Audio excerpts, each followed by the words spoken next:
the Dutch, the Italians, to try and close this gap. And just look at it, it's locked down at the moment. It is. Now, is this a struggle for Demi Vollering? I don't know. And I think even the greats are going to find themselves asking themselves some questions on a day like this. Roy Jakkers is still the healthiest of the Netherlands riders, especially when we get to the climbs, and that is almost the definition of what we have to deal with. Here is Kimberly Lecourt of Mauritius. Hard to get a reading on a rider's demeanour, but still within that front group, which is thinning down with every single lap.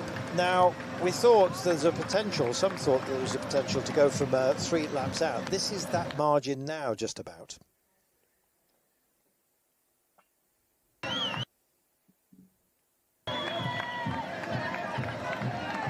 It's a tough day. It was never designed to be easy, the World Championships, but this one has been one of the hardest. Yeah, I think it was already up there and was always going to be the hardest. I think the question is now, and the 42 seconds, I don't think this is the winning move, but there is certainly a little bit of concern. And the French were the first to react, and you can see Kerbeau come up and said, no, we don't ride, we try and attack. We don't want to do what the Italians did. Fisher Black is straight on this one, and we just started to see her for the first time in the black there for New Zealand. So there's still a sizable group here. The Dutch, well, they've not reacted too much at the moment. They were on the front group when Van Anrooy was in front, but now it's up to the French, and they've now committed a rider towards the front now. It is just coming up to 30 seconds. In fact, it's going the other way, 28 down from that march, and here we are. Well, I said that sometimes you've got to factor in when you can go for it, and Femke de Vries now, I think this is possibly the end of her contribution. We'll see if she manages to regather herself. Some decent riders are being found out. No shame in it because of the toughness of the day and the course. It's very interesting to see who's struggling, Brian. Yeah, it is, and De Vries had been doing a little bit of attacking before in the last few laps.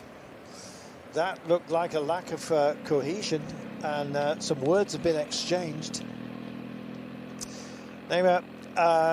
Fisher Black has said, I'm out of here. I'm going to go and try and join the party up front, and if others come and join me, they can light a few candles. Yeah, Niwe Fisher Black, very good rider, yeah. The Kiwi rider. They've got 2 riders here, and I'm just a little bit surprised that the Dutch team here, they do have numbers. The French trying to come across to this one. I thought Niwe Fisher Black would probably wait a little bit longer and then trying to do it, but you have to be in the race to have that feeling, and seeing Switzerland and Spain going down the road, and then the kind of staring out between the French, the Italians, and of course the Dutch riders. You try and take advantage, but yeah, definitely heating up. 50 kilometres to go, and 2 riders in front, only 23 seconds though.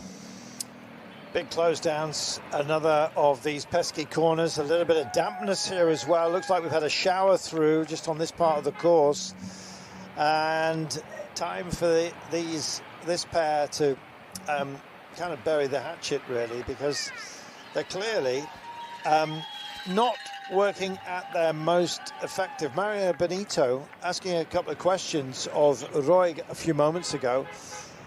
Maybe Roig is not using the excuse of not being the battle plan. Marlene Reusser is indeed the Swiss choice, but Elise Chabet as well, I think, possible for a top 10. Reusser is the time trialist as part of this group as well. In fact, I haven't seen her for a while, so I'm assuming that Chabet is the excuse that Roig is using not to dig as deep as she possibly can. In fact, Lechty is here as well. Lechty. Yeah. Gosh, plenty of options for Switzerland, I've got to say. And in fact, that's a nation that's remained a little bit quiet so far. 22 seconds. Holding station out front, it was up to 40 seconds. Not quite there just yet. Meanwhile, we look down at this group of riders, and we start to to ponder. Kalori here for Switzerland as well. They're strongly represented, albeit disparate and sort of spread around this front group. And Australia now taking on the drive. Yeah, I'm not too sure if it's a drive or not. It's kind of bunched up at the back here. Just maybe not. Still numbers here of the Dutch, and I think it's up to them, possibly in the French as well, who seem to have numbers. But yeah, let's see how this develops. But definitely, Naomi Rook and Benito doing a good job at the front, just kind of hanging out there. But I think this race definitely not over for the moment anyway. 48 kilometres to go. When we come up to the finishing line, there'll be 3 laps to go, and I think that's when we'll start to see, you know, the real battle commence.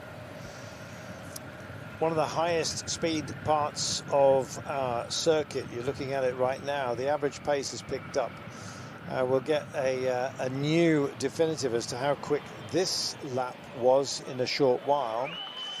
Barriers waiting to welcome you. Deliberately going wide there was Benito to force Rug to come through and do some work.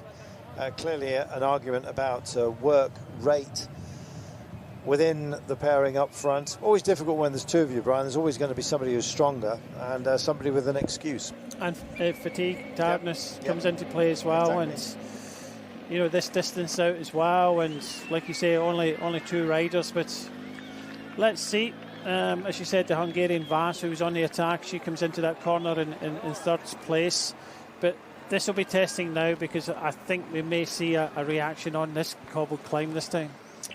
Well, Loretta Hansen is there for Australia, and Amanda Spratt likewise. Well, we had a shrimp up the road. What about Spratt? Let's see. Can't wait. They're spread wide across the road. It looks like mark-out time still. Given what Spain have done so many times, they do it on the track as well, I've got to say. They're quite happy on some of the points races, for example, to just leave the pack behind in a velodrome. And sometimes it seems to be that's the mentality of Spain. They just love getting involved in the action. They've got a rider up front, of course, in Benito. Yeah, and they've had success at these championships as well. With that battle plan, yeah. Yeah, well, you can see the Swiss on the left-hand side. Well, they're quite happy with this situation. They're happy that Ruig is in front. The Italians, well, they have been doing a lot of riding. Now they're depleted in numbers. The Germans are up towards the front. Are really expected to see something a little bit more from the Dutch riders. They might be waiting until a little bit kind of further up. It's locked down for the moment, but it's only 30 seconds. What about Germany? Lina Lippert, 4th on 2 occasions. Niedermeyer as well went strongly in Glasgow, and Koch, well, she was part of, I think, breakaway plans for Germany at the beginning of this one, but hasn't had an opportunity yet. It might yet still reveal itself.